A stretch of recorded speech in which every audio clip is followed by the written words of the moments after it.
Je suis maintenant dans la région de Molsheim, à Abolsheim, avec Marcel André, mon coéquipier complice de la ferme du Neufeld. Marcel, dis-moi, tu as été scout dans ta jeunesse? Oui, à la cathédrale de Strasbourg. Ah ben ça tombe bien, parce qu'aujourd'hui je t'invite à découvrir l'église du Dom Peter qui a été confiée à la garde des scouts d'Alsace. Bonjour. Bonjour. Toujours prêt? Oui. La légende raconte que Saint Materne est venu pour évangéliser l'Alsace et il aurait prêché ici au Dom Peter. Voilà, alors l'église a été construite, on pense que les fondations datent du 7e, 8e siècle. Et Saint Léon IX est venu consacrer l'église en 1049. Et comment elle a été confiée à la garde des scouts d'Alsace? Alors il paraît qu'un jour, il y a des scouts en randonnée se sont promenés, ont découvert le Dom Peter et ont vu que l'église était abandonnée.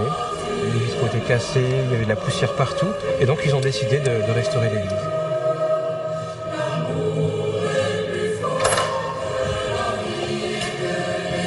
Il y a des croix scouts partout ici, dans l'église. Voilà, depuis 1933, c'est l'église confiée à la garde des scouts de France d'Alsace. Puis on va voir la Vierge aussi que vous avez ramenée depuis.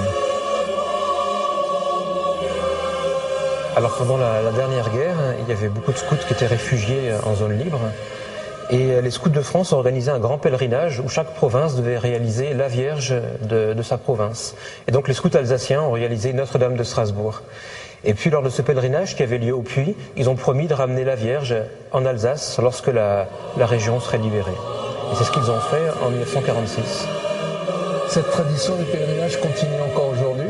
Voilà, chaque année, entre autres, le 11 novembre, les scouts et les anciens scouts se retrouvent dans l'église pour une célébration en la mémoire des scouts tombés pendant la guerre. Alors ils partent de Strasbourg à pied le matin très tôt et puis se retrouvent ici dans cette église pour une célébration. Devant le Dom Peter, il y avait un tilleul archi-centenaire. Qu'est-ce qui lui est arrivé?